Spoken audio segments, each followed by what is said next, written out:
Seriously, there's a wasp?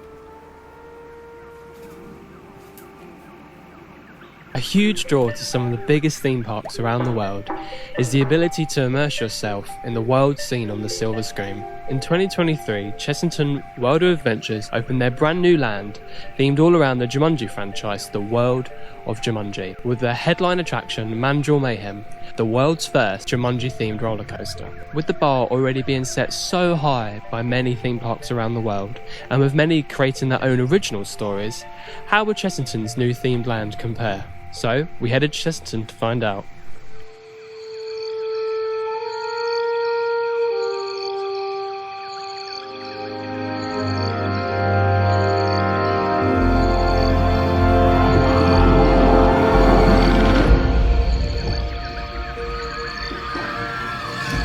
So good morning, we are today at Chessington World of Adventures. We've just parked up. We are going to walk over and try and get a ride on Mandrill Mayhem, check out the World of Jumanji.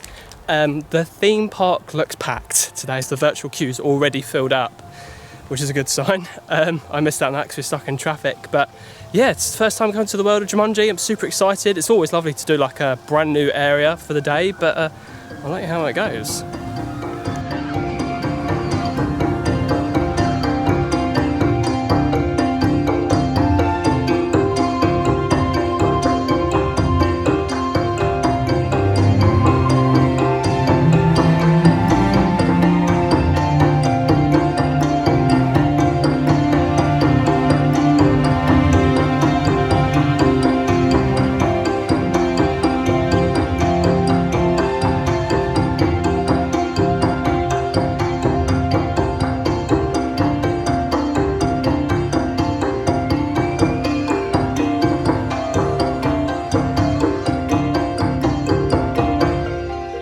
Now walking into the resort, it hit us that this was going to be a very hot and a very busy day.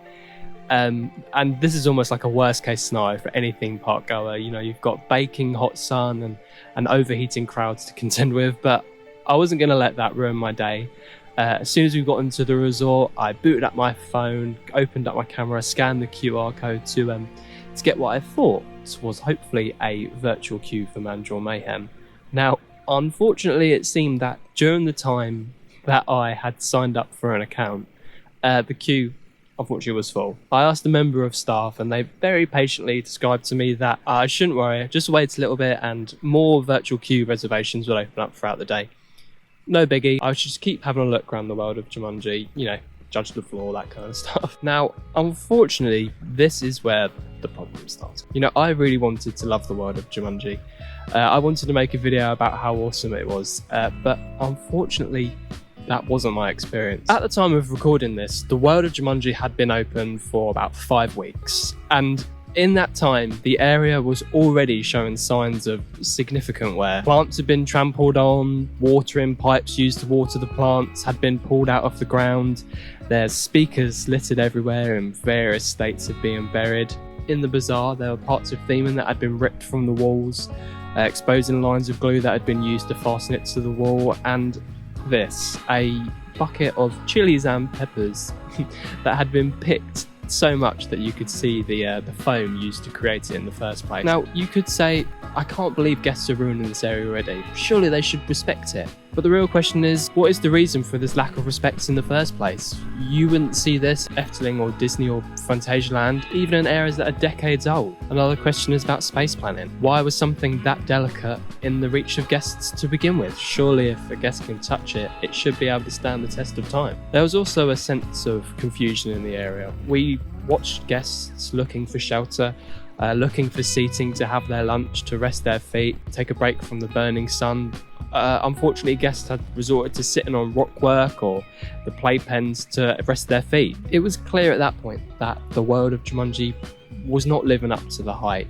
Sure, the Jaguar Shrine is stunning and the coaster Mandrill Mayhem is painted a really beautiful green, but the area was so tired, and as I said, just 5 weeks. And again, I don't want to give the impression that I'm trying to pick holes in the World of Jumanji. You know, as I said, I really wanted to love this area, but unfortunately that was just not my experience. In my opinion, Chessington have drawn too heavily on the Jumanji name to draw in crowd. The area feels incomplete, you know, almost like an initial draft rather than a fully immersive experience. There are moments, though, of using the Jumanji franchise to its fullest. The Jaguar Shrine is stunning, and the subtle nods in the theming are such a welcome sight. The announcements throughout the land are voiced by Rhys Darby, who plays Nigel in the Jumanji movies, but even this could be elevated, such as, why is there no pre-show? Now, I know that getting Dwayne "The Rock" Johnson back to reprise his role might be a bit out of Merlin's budget, but why can't a new character explain what's going on and why we're being carried by some mandrills that are causing mayhem? The unique selling point of the area itself is the world's first Jumanji-themed roller coaster.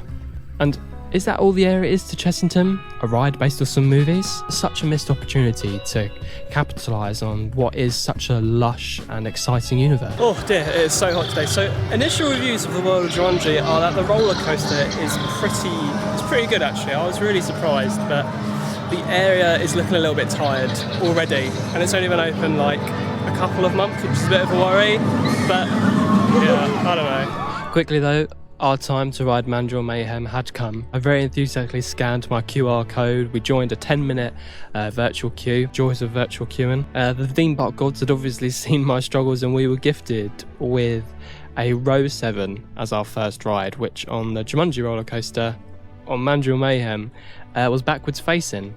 We were very quickly launched backwards, up the vertical spike, came back down through the other launches, over the entrance portal, through the ride's only inversion, boosting through a second launch whilst helixing up the 30-metre Jaguar structure before doing it all again backwards. My review of the ride? Yeah, I thought it was pretty damn good actually. Being on the back row, you get such a great moment going up that vertical spike, and then you get to do the whole ride facing forwards on the way back. As I mentioned earlier, the area features such an abundance of Easter eggs. From tiny little details like the dates of the movies being on the fuel pumps, to Rhys Darby reprising his role as Nigel. The creators of the world definitely wanted to put all the time and effort to add these tiny little details, and I for one really appreciated that. My review of the World of Jumanji, well, I guess it's all about what your intentions are. You see, if you're wanting to create a unique and immersive experience based on a beloved franchise, the possibilities can be endless, and reuniting guests with old friends can be so rewarding. But if you just slap a film title onto an area to help sell merchandise and encourage guests to play fun-filled games, then sure, the area may generate initial interest, but eventually guests will notice, and the area may become quickly outdated. Where does the World of Jumanji sit? Well, why not let me know in the comments below? I obviously haven't got the best thing to say about it, but you might have had a very, very different experience. If you'd like this video and like to see more, then please feel free to subscribe, and I'll see you next time. Bye.